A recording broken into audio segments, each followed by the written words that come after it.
여러분 12월 16일 수요일 우리 말씀과 함께 레위기 14장 말씀 보겠습니다. 교재 19페이지입니다. 19페이지.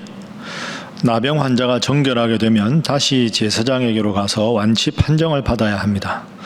나병에서 고침받은 사람은 옷을 빨고 몸의 모든 털을 밀어버린 후 물로 깨끗하게 씻은 다음에야 진영 안으로 들어올 수 있습니다. 하지만 다시 일주일간을 장막 밖에 머물러 살며 아무런 이상이 없는지 살핍니다. 그래서 몸에 변화가 없다면 다시 한번 몸의 털을 모두 밀고 옷을 빤 뒤 깨끗하게 목욕한 후에야 가족의 품으로 돌아올 수 있었습니다. 여덟째 날에는 속건 제물을 바치며 고쳐주신 하나님께 감사의 제사를 드려야 합니다. 하나님께서는 집안에 생기는 곰팡이에 대해서도 언급하십니다. 나병의 색점으로 의심되는 곰팡이가 집 안에 생긴다면 제사장이 가서 판별을 해야 합니다. 집안의 집기류를 모두 비우고 7일간 폐쇄한 후에 다시 살펴보았을 때 색점이 더욱 번져 있으면 그 벽돌은 빼내어 성 밖에 버려야 하고 집 안의 모든 벽면을 긁어내어 깨끗하게 해야 합니다.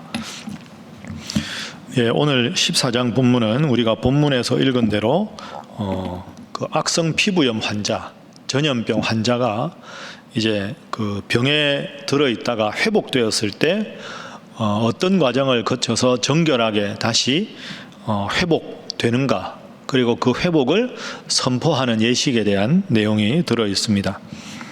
그래서 오늘 본문의 14장 앞부분에 보면 이제 그 악성 피부염, 전염병 환자가 그 회복될 때 그 정결하게 되었다, 회복 선포 의식에 대한 게 9절까지 있고, 이제 회복되었다 하고 선포된 다음에 하나님 은혜 감사해서 이 회복된 자가 하나님 앞에 정결 제사를 드릴 때 어떻게 드려야 하는가 하는 것이 10절부터 32절에 나옵니다.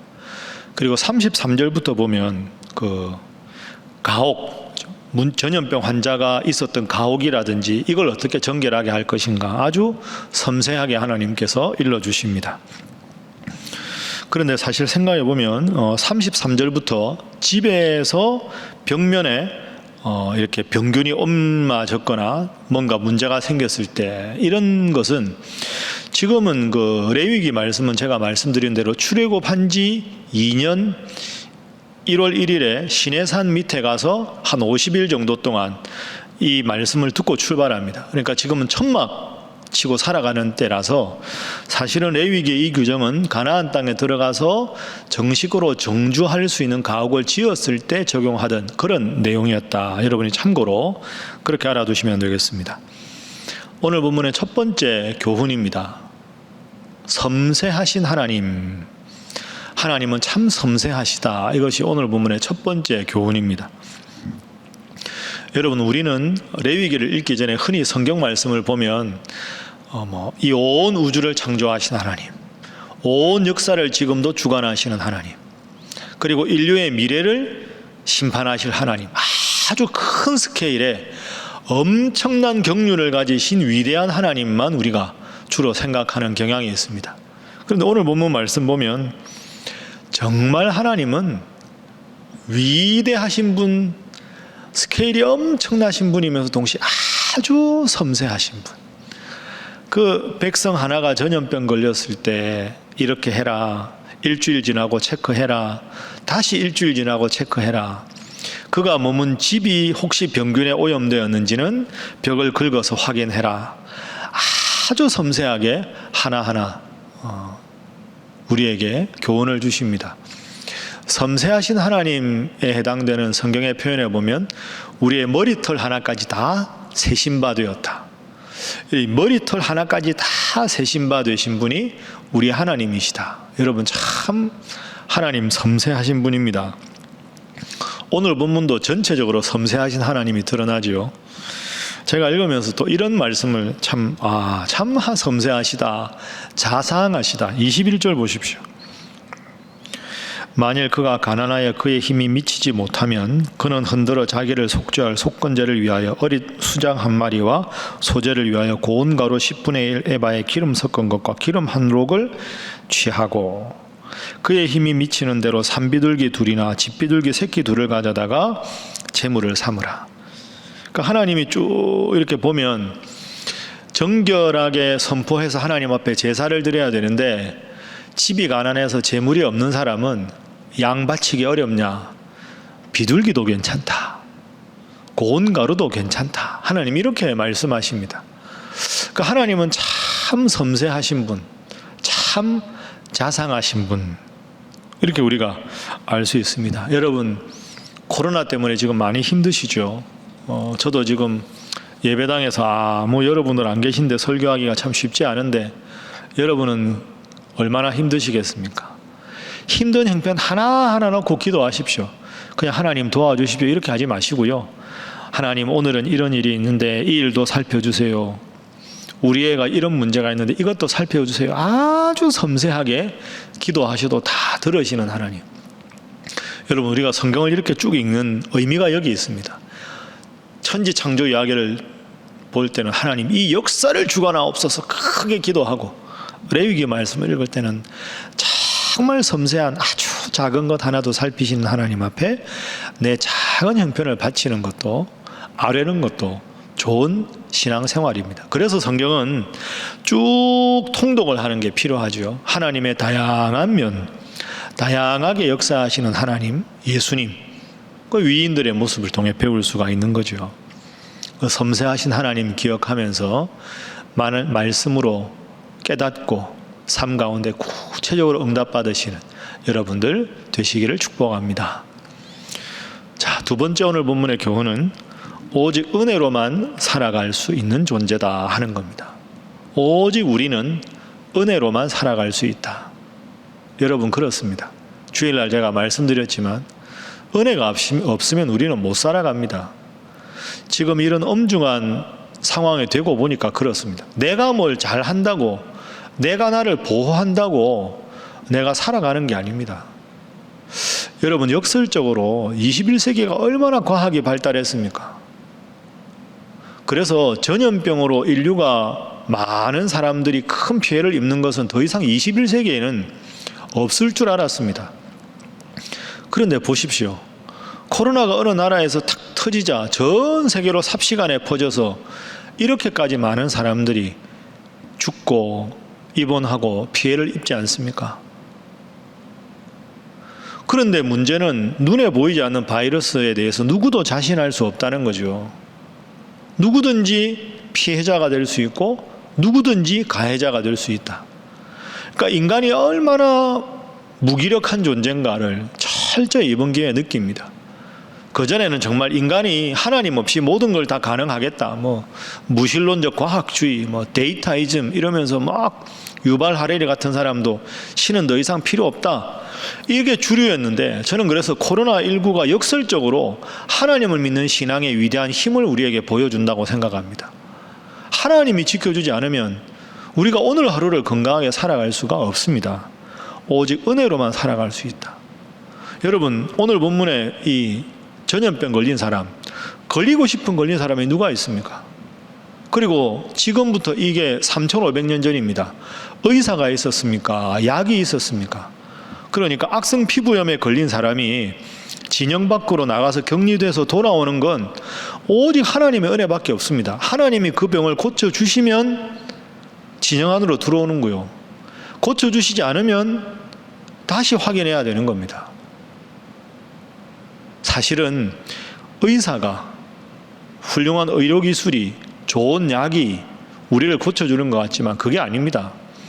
같은 약물을 써도 쇼크가 일어나는 사람이 있고요.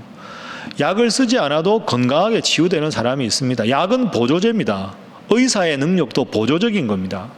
근본적인 인간의 생명은 하나님께 있는 겁니다.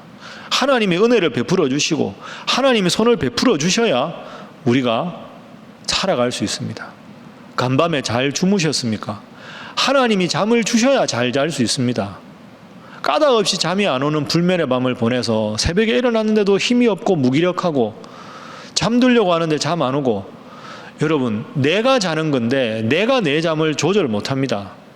내 입맛을 내가 조절 못합니다. 내 기력 없는 걸 내가 조절 못합니다. 모든 것이 하나님의 은혜입니다. 깊이 생각하십시오. 내 인생의 주인은 내가 아니라 하나님이다. 하나님의 은혜로만 살아간다. 이것이 여러분의 진솔하고 아주 내면의 깊은 곳에서 올라오는 철저한 은혜에 대한 고백이 될 수 있기를 주님 이름으로 부탁합니다. 자, 세 번째 오늘 본문의 교훈은 예물의 의미는 하나님께 감사하는 것이다 하는 겁니다. 예물의 의미는 하나님께 감사하는 것이다. 오늘 본문 말씀에서 악성 피부염에서 나은 사람들은 하나님 앞에 예물을 드리게 했습니다. 여러분, 하나님이 무슨 예물이 필요하겠습니까? 하나님이 왜 예물을 바치라고 하셨을까요? 여러분, 예배 때마다 우리가 하나님 앞에 예물을 드리지 않습니까? 봉헌 시간이 있습니다. 하나님이 무슨 돈이 필요하시겠습니까? 봉헌을 드리고 예물을 드리는 의미가 무엇입니까? 내가 오늘 살아있는 것도 하나님 은혜구나. 내가 이 자리에서 예배 드릴 수 있는 것도 하나님 은혜구나. 모든 것이 하나님께로부터 왔음을 고백하고 감사하는 게 예물입니다. 그래서 하나님은 악성 피부염으로 진영밖에 격리되어 있다가 돌아오는 자에게 하나님 앞에 제사를 드리라고 하는 겁니다. 야, 내가 낫게 해줬으니까 나한테 내가 받는 게 마땅하잖아. 하나님 그런 째째한 분이 아닙니다. 아들아, 딸아, 너 병에서 낫는 것도 내가 도와야 되는 것이고 앞으로 건강하게 살아가는 것도 내가 도와야 되는 것이다. 그럼 너희가 잘 사는 방법이 뭐냐? 늘 나를 기억하고 나의 은혜 안에 사는 것이 너희가 행복하게 살고 너희가 복받는 비결이다. 그걸 말씀하기 위해서 예물을 바치라고 하는 겁니다. 여러분, 생일날 되면 아이들이 카드 써서 주잖아요. 크리스마스 되면 카드 써서 주지요. 카드 받는 거 기쁜 일입니다. 왜 기쁠까요? 그 카드를 통해서, 그 선물을 통해서 나에게 대한 감사의 마음을 표현해서 좋은 거지. 다 큰 어른이 아이가 조그만하게 선물 준 거, 그 선물이 뭐 얼마나 세상적인 값어치로 대단하겠습니까? 그게 하나님 앞에 감사하는 거거든요. 여러분, 소득의 많고 적음이 하나님 앞에 예물을 드리는 걸 결정하는 게 아닙니다. 미성숙한 신앙입니다. 헌금 많이 하라 이런 뜻이 아닙니다. 제가 말씀드린 대로 작은 것에서도 하나님의 섭리를 느끼고 하나님 앞에 감사할 수 있는 마음이 중요한 겁니다. 감사와 봉헌은 의무가 아니라 특권입니다. 여러분, 이걸 꼭 기억하셔야 합니다. 감사하는 것, 하나님 앞에 예물 드리는 것, 내가 복받기 위한 수단입니다. 내 모든 것이 하나님께로부터 왔으니 하나님 은혜 감사해서 자꾸 바치고 또 드리고 싶고 또 드리고 싶고, 이게 예물을 바치는 사람의 마음가짐이 돼야지. 이거 바치면서 아깝다, 그런 생각 들면 차라리 안 바치는 게 좋습니다. 바치고 안 바치고가 아니라 그 예물에 담긴 내 마음, 내 신앙의 고백이 더 중요한 것이다. 그래서 하나님은 그 고백을 받기 위해서 진영 안으로 들어와서 예물을 바치라 말씀하셨습니다. 여러분, 힘들고 어려우시지만 하나님께서 여러분을 지키셔야만 우리가 살아갈 수 있습니다. 그 은혜 늘 감사하고 늘 하나님께 하나님 은혜라고 진실하게 고백하시고 하나님 앞에 예배 드리는 것도 감사하고 예물을 드리는 것도 감사하고 내 존재 전체가 하나님께 감사할 수 있는 여러분 오늘 하루가 되시고 또 연말 대림절 되시기를 주님 이름으로 축복합니다. 기도하겠습니다. 늘 섬세하신 하나님 고백하고 하나님 은혜로 살아감을 고백하고 예물 드리는 일을 특권으로 감사로 여기며 살아가게 하여 주옵소서. 그리고 이 엄중한 상황에 의료진들에게, 위정자들에게 하나님의 지혜를 주시고 우리 사랑하는 선교사님들의 모든 사역과 강건함으로 붙들어 주옵소서. 함께 기도하겠습니다.